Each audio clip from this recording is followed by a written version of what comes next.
The grand ballroom of Buckingham Palace had never felt so suffocating. Crystal chandeliers cast dancing shadows across the marble floor as hundreds of distinguished guests moved in carefully choreographed social patterns. Diplomats whispered in hushed tones, their voices mixing with the gentle clink of champagne glasses and the soft rustle of silk gowns. Yet beneath the veneer of royal elegance, tension crackled through the air like electricity before a storm. Prince Louis stood near the towering windows overlooking the palace gardens, his reflection ghostlike against the darkened glass. At 28, he possessed the classical features that had made the Windsor lineage famous throughout the world. His dark hair was perfectly styled, his navy dress uniform immaculate, and his posture spoke of years of royal training. But, tonight, something was different. His usually confident demeanor had given way to a distant, almost haunted expression that hadn't gone unnoticed by the keen eyes of the press photographers positioned strategically around the room.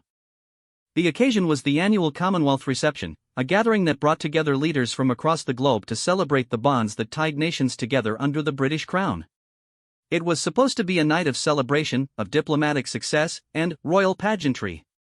Instead, it had become the stage for what would later be remembered as one of the most shocking moments in modern royal history. Earlier that evening, Prince Louis had received a phone call that changed everything. The voice on the other end belonged to Sarah Mitchell, a woman whose name had been carefully erased from royal circles 3 years ago. Sarah had been more than just another socialite in Louis's life, she had been the woman he'd planned to marry, the one he'd dreamed of sharing his future with. Their relationship had been the subject of intense media scrutiny, not because of any scandal, but because Sarah came from humble beginnings that the palace deemed unsuitable for a prince destined for the throne. The breakup had been orchestrated with surgical precision by palace advisors who viewed Sarah as a threat to the monarchy's carefully maintained image. They had presented Louis with an ultimatum that tore his world apart: choose between his duty to the crown and his love for Sarah. The decision had been made for him when compromising photographs of Sarah with another man were mysteriously leaked to the tabloids. The images, later proven to be doctored, had destroyed not only their relationship but Sarah's reputation and mental health. Now, 3 years later, Sarah's voice had reached across that chasm of time and pain with news that would shake the very foundations of the monarchy. She was dying. Cancer had ravaged her body while she'd been living in self-imposed exile in a small cottage in Scotland. But that wasn't the devastating revelation that had left Louis speechless on the phone. Sarah had given birth to his son 2 years ago, a child whose existence had been hidden from him by the same palace machinery that had destroyed their love. The little boy, named James, was now battling the same disease that was claiming his mother's life. Sarah's call wasn't about forgiveness or reconciliation, it was a desperate plea from a dying woman who wanted her son to know his father before it was too late. She had kept the secret to protect both Louis and the child from the media storm that would surely follow, but, with time running out, she could no longer bear the burden alone. As Louis stood in that glittering ballroom, surrounded by the symbols of power and tradition that had shaped his entire life, her words echoed in his mind like a death knell.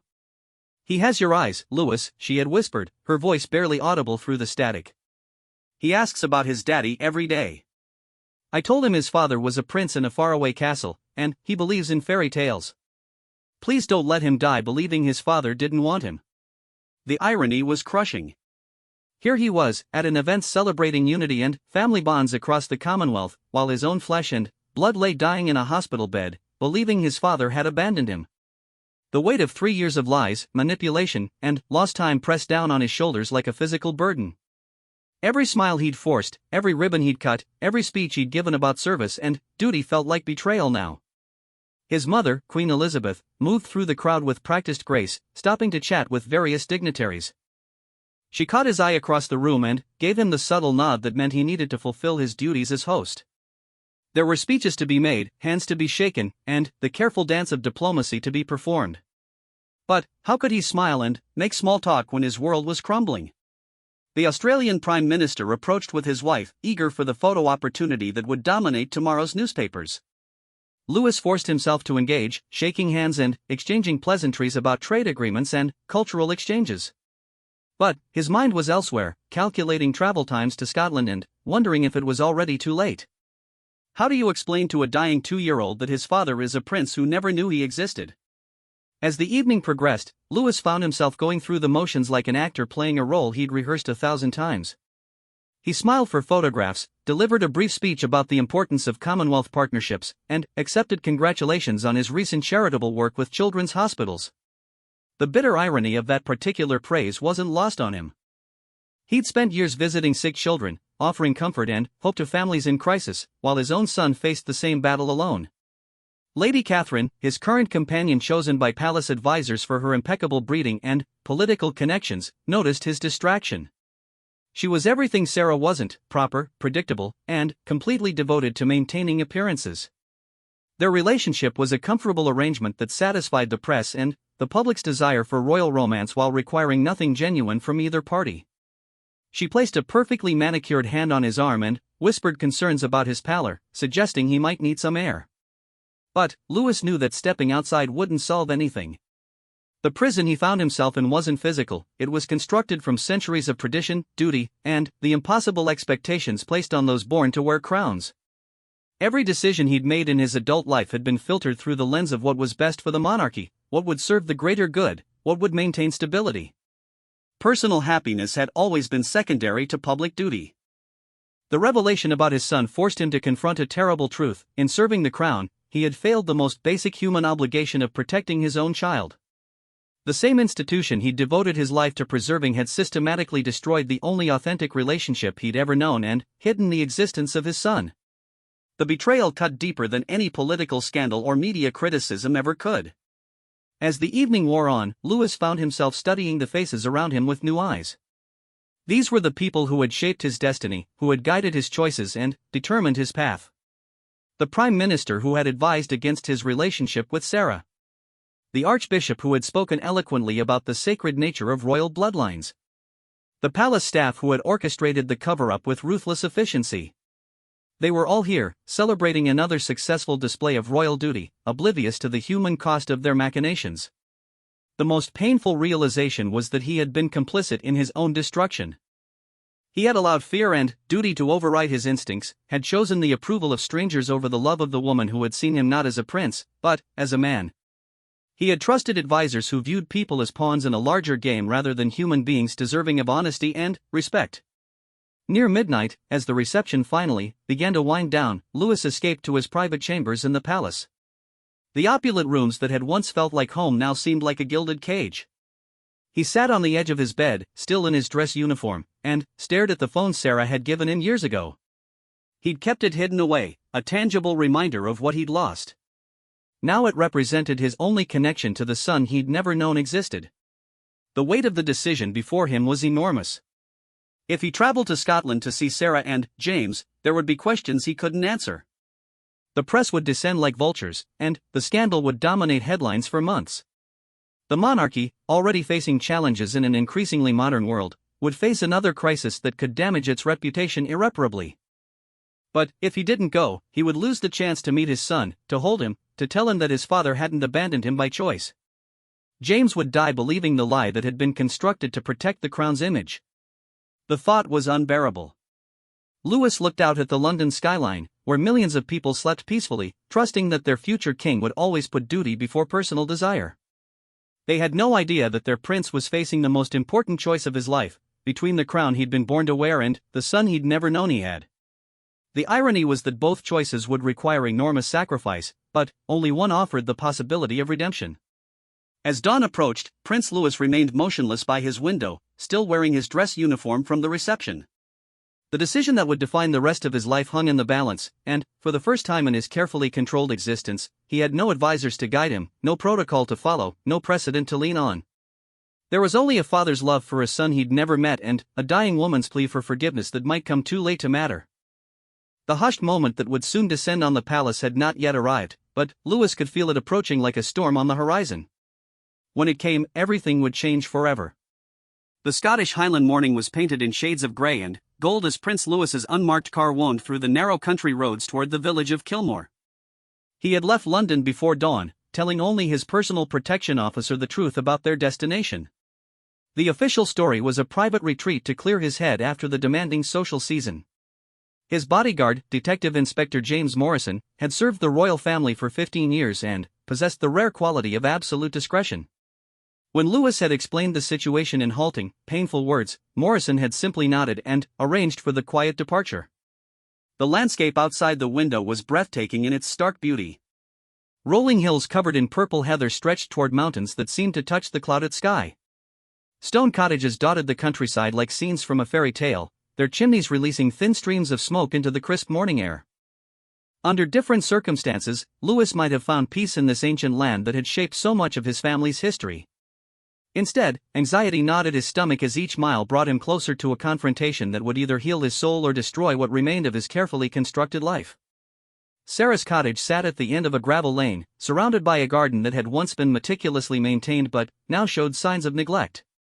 Wild roses climbed the stone walls in tangled profusion, and the lawn needed cutting.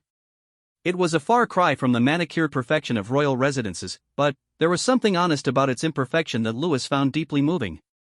This was where his son had taken his first steps, spoken his first words, and learned to see the world through eyes that carried the Windsor bloodline. Louis sat in the car for several minutes after Morrison had parked, gathering courage he wasn't sure he possessed. Through the cottage's front window, he could see movement inside. His hands trembled slightly as he straightened his simple wool coat and prepared to meet the woman whose life he had inadvertently destroyed and the son whose existence had been hidden from him by the very people he trusted most. The front door opened before he could knock. Sarah stood there, and the sight of her hit him like a physical blow. The vibrant, laughing woman he had fallen in love with was gone, replaced by someone whose illness had carved away everything but the essential core of who she was. Her auburn hair, once her crowning glory, was hidden beneath a colorful headscarf. Her green eyes, though dulled by pain and medication, still held the intelligence and warmth that had first captured his heart. "Hello, Louis," she said quietly, her voice carrying a slight rasp that spoke of difficult nights and harder days. "Thank you for coming." He wanted to apologize, to explain, to somehow bridge the 3 years of silence and pain with words. Instead, he simply said, "How long do you have?" "The doctors say weeks, maybe a month if I'm lucky." Her matter-of-fact delivery was more heartbreaking than tears would have been. "But that's not why you're here. James is napping, but he should wake up soon. Would you like some tea while we wait?" The cottage's interior was small but warm, filled with handmade furniture and children's drawings taped to the refrigerator. Toys were scattered across the living room floor, evidence of a little boy's presence that made the whole situation feel suddenly, devastatingly real. Sarah moved carefully to the kitchen, her movements betraying the pain she was fighting to hide. As she prepared tea with hands that shook slightly, Louis found himself studying the photographs that covered every available surface. There he was, a dark-haired little boy with unmistakable Windsor features. In one photo, James was laughing as he chased soap bubbles in the garden. In another, he was fast asleep, clutching a worn teddy bear. Each image was a moment of his son's life that Louis had missed forever. "He's beautiful," Louis whispered, picking up a frame that showed James blowing out candles on what must have been his second birthday cake. "He's stubborn like his father," Sarah replied with a sad smile. "And charming when he wants something. The nurses at the hospital adore him." Her voice caught slightly on those last words. They sat across from each other at the small kitchen table, the weight of unspoken words heavy between them. Finally, Sarah broke the silence. "I need you to understand something, Louis. I didn't keep James from you out of spite or anger. When I found out I was pregnant, I was still reeling from what had happened between us. The photos, the lies, the way everyone turned against me overnight. I was broken, completely shattered. The idea of subjecting an innocent child to that kind of scrutiny and manipulation terrified me." Louis set down his teacup with hands that weren't quite steady. "I should have fought for you. For us. I was a coward, and I've regretted it every day since." "You were trapped in a system bigger than both of us," Sarah replied gently. "But James doesn't understand systems or duty or the greater good. He just wants his daddy, especially now when everything is so frightening and confusing." As if summoned by their conversation, a small voice called out from upstairs. "Mommy? Can I come down now?" Sarah's face transformed with a mother's love that made her look, for a moment, like the young woman Louis had fallen in love with years ago. "Yes, sweetheart. Come down. There's someone special I want you to meet." The sound of small feet on wooden stairs made Louis's heart pound. He had faced hostile foreign ministers and demanding press conferences without feeling this nervous. But nothing in his royal training had prepared him for the moment when his son would walk into the room. James appeared in the doorway, and Louis felt his breath catch. The little boy was a perfect miniature version of Louis at that age, down to the way he held his head slightly tilted when curious about something new. He wore pajamas decorated with cartoon dinosaurs, and his dark hair stuck up at odd angles from sleep. But it was his eyes that sealed any doubt about his parentage. They were the same deep blue that looked back at Louis from every official portrait of Windsor men going back generations. "James, this is my friend Louis," Sarah said carefully. "He's the one I told you about, remember? The prince who lives in the faraway castle?" James's eyes widened, and he stepped closer to his mother's chair, suddenly shy. "Are you really a prince?" he asked in a small voice. Louis knelt down to the child's eye level, his heart breaking and healing simultaneously. "Yes, I am. But, more importantly, I'm your daddy." The words hung in the air like a prayer. James looked between Louis and Sarah, processing this information with the serious expression children were when grappling with concepts beyond their years. "Mummy said my daddy was far away because he had important work to do," James said carefully. "Are you done with your work now?" The innocent question cut deeper than any accusation could have. How do you explain to a 2-year-old that his father's important work had consisted of ribbon cuttings and charity galas while his son fought for his life? "I'm never going to be too busy for you again," Louis promised, his voice thick with emotion. "Never." James considered this seriously, then took a tentative step forward. "Do you live in a real castle? With towers and everything?" "I do." "Would you like to see it someday?" The little boy's face lit up with excitement before suddenly falling. "But I might not be able to. Mummy says I'm sick like she is." Louis looked at Sarah over James's head, and she nodded almost imperceptibly. The doctors had been honest with her about their son's prognosis. The same aggressive cancer that was claiming her life had already taken root in James's small body. The treatments were keeping it at bay for now, but the outlook was grim. "Sometimes people get better from being sick," Louis said carefully. "And even if they don't, that doesn't mean we can't have wonderful times together. Would you like to sit with me and tell me about your favorite things?" For the next hour, Louis experienced fatherhood in concentrated doses. James showed him his collection of toy cars, explained the complex backstory behind each stuffed animal, and demonstrated his ability to count to 20 in both English and Gaelic, which Sarah had been teaching him as a connection to their Scottish heritage. The child's natural curiosity and infectious laugh reminded Louis why he had once dreamed of having children with Sarah. But underneath the joy was a terrible awareness of time slipping away. Each of James's coughs reminded Louis that his son was fighting a battle that might be impossible to win. The little boy tired easily, needing to rest against Louis's shoulder after showing off his ability to build impressive towers with wooden blocks. "Are you really going to stay with us?" James asked as Sarah prepared lunch in the kitchen. "I'm going to spend as much time with you as I can," Louis promised. "Good," James said with the matter-of-fact acceptance that children bring to even the most complex situations. "Mummy gets sad sometimes, and maybe you can help her not be sad." The afternoon brought a steady stream of difficult revelations. Sarah showed Louis medical files that painted a stark picture of James's condition. The cancer was aggressive and had not responded well to conventional treatments. Experimental therapies were available, but they required resources and connections that Sarah, living on a modest savings account, simply didn't possess. "I've applied for every assistance program available," she explained as they sat in the garden while James napped. "But the waiting lists are long, and..." She didn't need to finish the sentence. Time was the one thing they didn't have. Louis felt the full weight of his position and resources for the first time in years. With a single phone call, he could have James admitted to the finest cancer treatment centers in the world. He could hire the best physicians, access experimental treatments, and ensure that his son received every possible chance at survival. But doing so would require revealing James's existence to the world, along with the story of how the palace had hidden a royal heir for 2 years. "I can fix this," he said, his mind already racing through possibilities. "I have connections, resources. I can get James the best care available anywhere in the world." Sarah looked at him with a mixture of hope and fear. "And what would be the cost? To James, to you, to the crown?" It was the question Louis had been avoiding since his arrival. Helping his son would require sacrificing the careful fiction that had protected the monarchy from scandal. It would mean admitting that the institution he served had deliberately concealed the existence of an heir to the throne.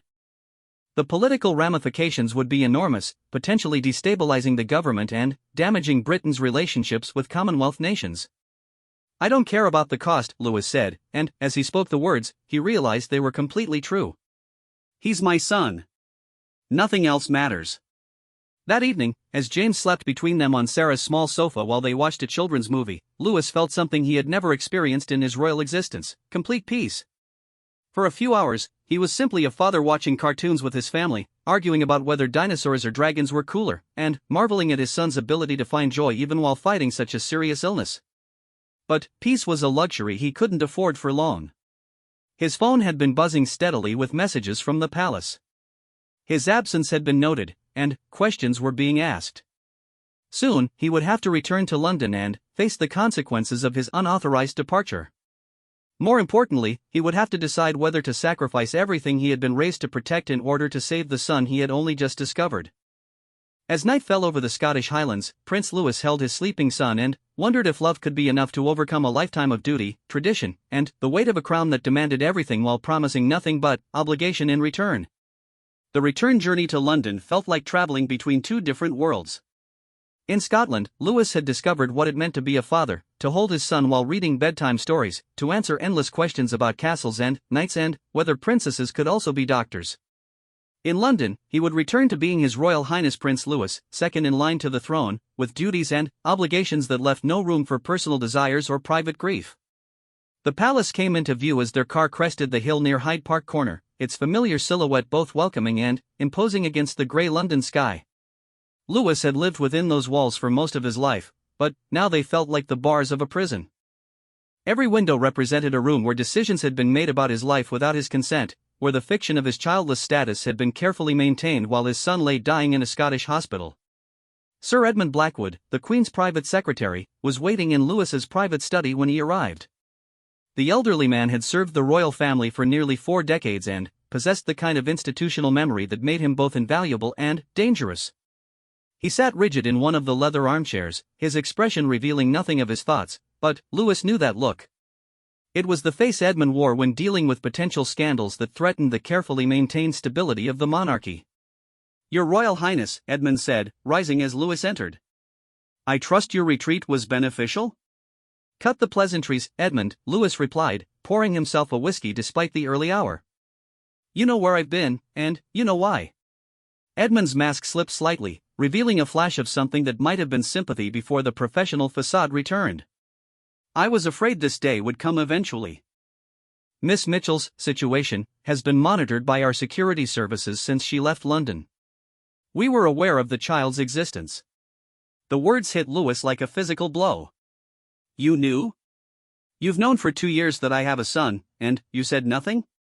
The decision was made at the highest levels that disclosure would not serve the interests of the crown or the child himself, Edmund replied carefully. "The boy has been provided for through discreet channels.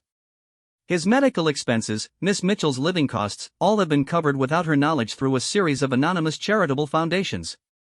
Louis stared at the man who had been a constant presence throughout his adult life, feeling as though he was seeing him clearly for the first time. "You've been managing my son's life like he was a public relations problem to be contained." "We have been protecting the monarchy from a scandal that would serve no one's interests," Edmund corrected.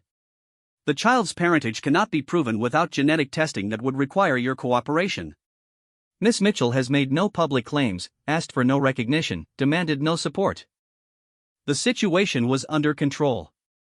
"The situation," Louis repeated, his voice dangerously quiet, "is that my son is dying while I've been playing dress-up and cutting ribbons. How exactly does that serve anyone's interests?" Edmund moved to the window, gazing out at the palace gardens where tourists gathered daily to catch glimpses of royal life. "Your Royal Highness, you must understand the larger picture. Your brother William has chosen to remain unmarried and childless. Your cousin Henry has renounced his position in the line of succession. You are, for all practical purposes, the future of this monarchy. Any scandal that damages your reputation or raises questions about your judgment threatens the stability of the institution itself. What about my judgment in allowing the people I trusted to manipulate and lie to me for years?" "That was never the intention," Edmund said, though his tone lacked conviction. "The photographs that ended your relationship with Miss Mitchell came to our attention through routine security monitoring. They appeared genuine at the time, though I understand they were later proven to have been altered. By whom? Edmund hesitated, and, in that pause, Lewis understood that he was about to learn something that would fundamentally change his relationship with the institution he had been born to serve. The intelligence services identified the source as a freelance photographer with connections to several tabloid newspapers. He had been attempting to sell compromising images of various royal family members for some time. The photographs of Miss Mitchell were opportunistic. "But you used them anyway," Lewis said, the pieces falling into place. "Even knowing they might be false, you used them to destroy my relationship because Sarah didn't fit your vision of a suitable royal bride. The decision was made that Miss Mitchell's background made her unsuitable for the role she would be expected to play as your wife. Her father's bankruptcy, her mother's history of mental illness, her own previous relationships, the risk assessment concluded that marriage to her would create ongoing challenges for the monarchy." Lewis felt sick. "So you destroyed an innocent woman's life and deprived me of my son based on a risk assessment?" "We preserved the integrity of the crown," Edmund replied firmly. "And we can continue to do so. The child is receiving excellent medical care. Miss Mitchell has been provided for. Your relationship with Lady Catherine is proceeding as planned. The public sees you as a devoted prince focused on your duties. This crisis can be managed if you allow it to be." "Managed," Lewis repeated. "Like Sarah was managed when those photos destroyed her reputation? Like James has been managed by receiving anonymous charity while believing his father abandoned him?" Edmund's composure finally cracked slightly. "Your Royal Highness, I understand your emotional response, but you must think rationally about this situation. If you acknowledge the child publicly, every detail of Miss Mitchell's life will be examined by the media. Her mental health history, her relationships, the circumstances of the child's conception, all of it will become tabloid fodder. The boy will grow up in a fishbowl, every move scrutinized, every friend vetted, every mistake magnified." "Is that really what you want for him?" The argument was compelling because it contained elements of truth. Lewis had grown up under that kind of scrutiny, and he knew the psychological toll it took. But Edmund's words also revealed the fundamental cynicism of the system that had shaped Lewis's entire life. Every human consideration was secondary to protecting the institution, every personal desire filtered through the lens of public relations and risk management. "What if I don't care about the consequences?" Lewis asked. "What if I'm willing to sacrifice everything to save my son?" "Then, you would be acting emotionally rather than rationally, and the monarchy cannot afford emotional decisions," Edmund replied. "Your duty is not to one child, however personally important he may be to you. Your duty is to the millions of people across the Commonwealth who depend on the stability and continuity of the crown." Before Lewis could respond, his phone rang. Sarah's number appeared on the screen, and he felt his blood turn cold. She had promised to call only if there was an emergency. "Lewis," Sarah's voice was barely a whisper, strained with fear and exhaustion. "James collapsed this morning. They've taken him back to the hospital. The doctors, they say we need to prepare for the worst."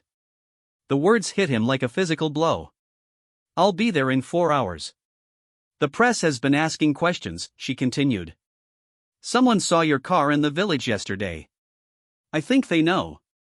Lewis looked at Edmund, who had gone very still. The older man's face had assumed the blank expression he wore when calculating potential damage to the royal reputation. "It doesn't matter," Lewis said into the phone. "I'm coming." After he hung up, silence filled the study like a living thing. Edmund cleared his throat carefully. "Your Royal Highness, if you return to Scotland now, especially after press inquiries, it will confirm their suspicions. The story will break within hours. I strongly advise against any course of action that would." Edmund, Lewis interrupted, his voice carrying an authority that surprised them both. "I want you to call the finest pediatric oncologists in Europe. I want them in Edinburgh tonight. Cost is no object, discretion is not required. I want genetic testing arranged to establish paternity. I want a statement prepared acknowledging James as my son." Edmund looked as though Lewis had just announced his intention to abdicate. "Sir, you cannot possibly be serious. The ramifications will be that an innocent child receives the medical care he needs and the recognition he deserves," Lewis said firmly. "And that his father stops being a coward who hides behind duty and tradition when his family needs him. The Queen must be informed before any such action is taken, Edmund said desperately. Protocol demands I'll inform my grandmother myself, Louis said, already reaching for his coat.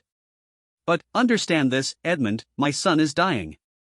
Whatever happens to the monarchy, whatever scandal erupts, whatever damage is done to anyone's reputation, none of that matters compared to being with James right now.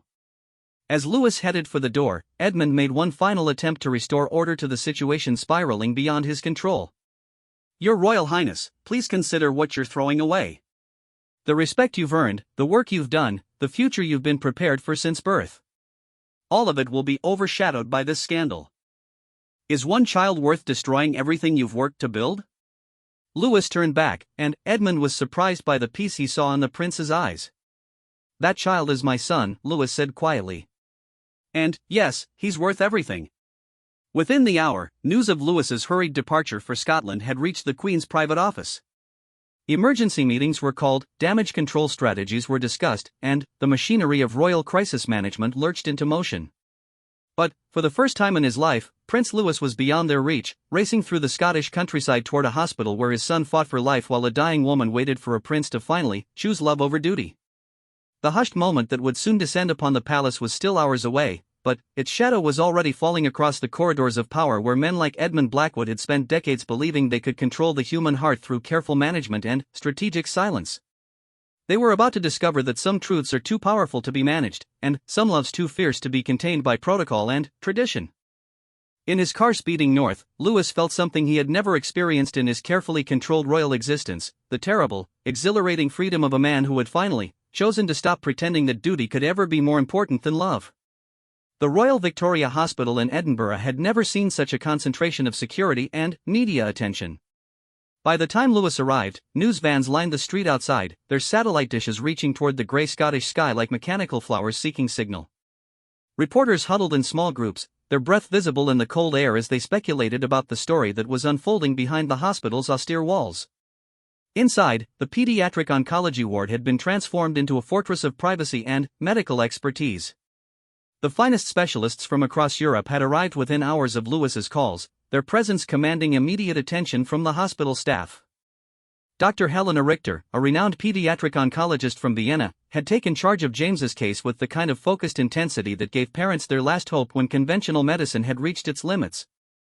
Sarah sat beside James's hospital bed, her hand never leaving her son's small one. The little boy was unconscious, his breathing assisted by machines that monitored every vital sign with electronic precision. The aggressive cancer that had been held at bay for months had suddenly accelerated, spreading through his small body with a speed that had shocked even his experienced medical team. When Louis entered the room, Sarah looked up with eyes that held both gratitude and despair. He's been asking for his daddy, she whispered. Even unconscious, he keeps saying your name. Louis approached the bed carefully, as though sudden movement might shatter the fragile thread that still connected his son to life. James looked impossibly small among the machines and monitors, his face pale but peaceful in sleep. The resemblance to Louis at that age was unmistakable now, and several nurses had commented quietly about the family resemblance that made genetic testing seem almost unnecessary. Dr. Richter pulled Louis aside for a consultation that would have been impossible to arrange through normal channels. Her assessment was brutally honest. James had days, perhaps a week at most, without aggressive intervention. A new experimental treatment using targeted immunotherapy had shown promise in similar cases, but it required resources that went beyond normal medical protocols. The treatment would need to be administered immediately, and, even then, the chances of success were uncertain. The child's immune system is compromised, but not destroyed, Dr. Richter explained in her precise English. With the proper support, the experimental therapy could give him a fighting chance. But, I must be clear, this is uncharted territory. We are essentially conducting a clinical trial on one patient, with no guarantee of success. What do you need? Louis asked without hesitation. Complete medical facilities, a specialized team, and approximately £2 million worth of experimental medications that are not yet approved for general use. The pharmaceutical companies involved would need to expedite approval processes that normally take months. Louis realized that Dr. Richter was describing exactly the kind of miracle that royal influence could actually accomplish. Phone calls would be made, favors would be called in, and bureaucratic barriers would dissolve in ways that were impossible for ordinary families facing similar crises. "Consider it done," he said. While arrangements were made for James's treatment, Louis faced another challenge that couldn't be solved with money or influence. His grandmother had arrived from London, and the Queen's presence in Edinburgh had sent shockwaves through both the media and the royal establishment. When she requested a private meeting with her grandson, Louis knew he was about to face the most important conversation of his life. They met in the hospital director's office, which had been cleared and secured for their discussion. Queen Elizabeth, despite her advanced age, still commanded attention simply by entering a room. She had ruled for over 70 years, weathering scandals and crises that would have destroyed lesser institutions. But, as she looked at her grandson, Louis saw something in her eyes he had never noticed before: uncertainty. "I've spent my entire reign protecting this monarchy," she began without preamble. "I've made sacrifices that no one outside our family could possibly understand. I've watched my children and grandchildren struggle under the weight of duty and tradition, and I've told myself it was necessary for the greater good." Louis remained silent, allowing his grandmother to continue. "Edmund has explained the situation to me in detail. The photographs, the deception, the hidden child. For the first time in 7 decades, I find myself questioning whether we become so focused on protecting the institution that we've forgotten it exists to serve people, not the other way around." The admission stunned Louis. His grandmother had been the embodiment of royal duty his entire life, the unchanging center around which the monarchy revolved. "That little boy upstairs is my great-grandson," she continued. "He carries our bloodline, and, if Sarah Mitchell is to be believed, he has never asked for recognition or support. He simply wants his father. How did we reach a point where that simple desire became a threat to be managed rather than a right to be honored?" "Grandmother, she held up her hand. "I'm not finished. I've read the reports about Miss Mitchell's character, her family background, all the reasons our advisors deemed her unsuitable. But I've also read about her work with homeless children, her volunteer efforts in Scotland, the way she's raised our great-grandson despite impossible circumstances. Perhaps our definition of suitable has become too narrow." Louis felt something shift in his chest, a loosening of bonds that had constrained him since childhood. "What are you saying?" "I'm saying that a monarchy that cannot acknowledge an innocent child because of political considerations may not deserve to survive," the Queen replied. "And I'm asking you what you need from me to ensure that boy receives every possible chance at life." For the next hour, grandmother and grandson planned what amounted to a revolution in royal protocol. The Queen would personally issue a statement acknowledging James as Louis's son and her great-grandson. The experimental medical treatment would be funded through royal resources, with complete transparency about the costs and procedures involved. Most importantly, the palace would stop treating James's existence as a scandal to be managed and start treating him as a member of the royal family deserving of protection and support. The media response was immediate and explosive. Within hours of the Queen's statement, every major news network was leading with the story of the secret royal heir whose existence had been hidden for 2 years. Editorial writers debated the implications for the monarchy's credibility, while medical experts discussed James's treatment and prognosis with a mixture of hope and skepticism. But, in James's hospital room, the outside world felt distant and unimportant. The little boy had awakened briefly when Louis returned, his eyes focusing with difficulty on his father's face. "Daddy," he whispered, his voice barely audible above the medical equipment. "You came back." "I'm never leaving you again," Louis promised, taking his son's hand. "Never." James smiled, an expression of pure trust that broke Louis's heart and healed it simultaneously. "I knew you would come. Mummy said princes always rescue people." Sarah, sitting on the other side of the bed, began to cry quietly. Not from sadness, but from relief that her son would not die believing his father had abandoned him. Whatever happened now, James would know he was loved and wanted by both his parents. The experimental treatment began the next morning. Dr. Richter and her team worked with the focused intensity of people who understood they were attempting something unprecedented. The immunotherapy cocktail was administered through a series of 4 drips, each one carefully monitored for adverse reactions. Louis and Sarah took shifts at James's bedside, reading stories, singing songs, and maintaining the constant stream of love and encouragement that seemed as important as any medical intervention. On the 3rd day of treatment, James showed his first signs of improvement. His fever broke, his breathing became easier, and he was able to eat solid food for the first time in weeks. Dr. Richter cautioned against premature optimism, but privately admitted to Louis that she had never seen a patient respond so quickly to the experimental protocol. By the end of the first week, James was well enough to sit up in bed and play with toys that well-wishers from around the world had sent to the hospital. Letters arrived by the thousands from ordinary families who had been touched by the story of a prince choosing love over duty, and a little boy fighting for his life while the world watched. The political ramifications continued to unfold in London. Parliament debated questions about royal transparency and accountability. Editorial writers called for investigations into how a royal heir could be hidden for 2 years. But public opinion polls showed surprising support for Louis's decision to prioritize his son's welfare over institutional concerns. Lady Catherine, Louis's former companion, granted a dignified interview in which she expressed her understanding of his choice and her hope for James's recovery.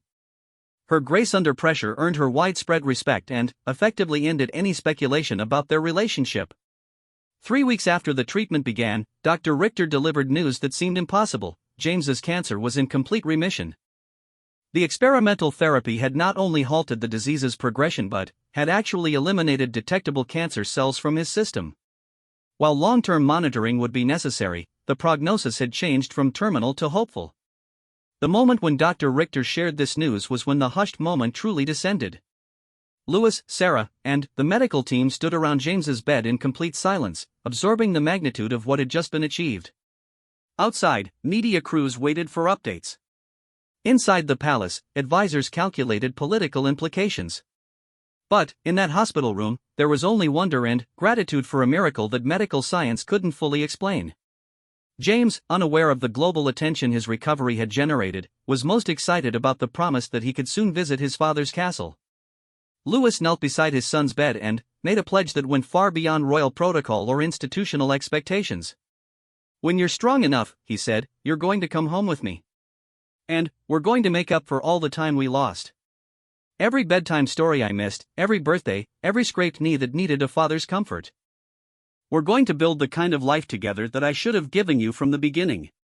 Sarah, whose own health had miraculously stabilized during James's treatment, smiled through tears of joy and exhaustion. "He's going to need a mother too," she said quietly. "Then, we'll figure out how to make that work," Louis replied, taking her hand. "All of us together."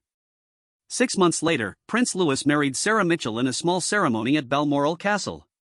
James, completely recovered and bursting with 3-year-old energy, served as ring bearer with the kind of enthusiasm that made the wedding photographers work overtime to capture his infectious joy. The monarchy survived the scandal, perhaps even strengthened by the demonstration that royal duty could include acknowledging mistakes and choosing humanity over protocol. Queen Elizabeth, in her final years, often spoke about her great-grandson as proof that the institution she had devoted her life to protecting was capable of growth and redemption. But, for Louis, Sarah, and James, the most important victory was far simpler: they were finally a family. The hushed moment when that reality first descended had given way to the joyful chaos of ordinary life, where princes could be fathers first and royal obligations came second to bedtime stories and morning cuddles with a little boy who had taught them all that love, when it's strong enough, can overcome any obstacle that duty or tradition might place in its path. In the end, the moment when Prince Louis lowered his head hadn't been one of defeat or shame, but of recognition that some truths are too important to be hidden, and some loves too powerful to be denied.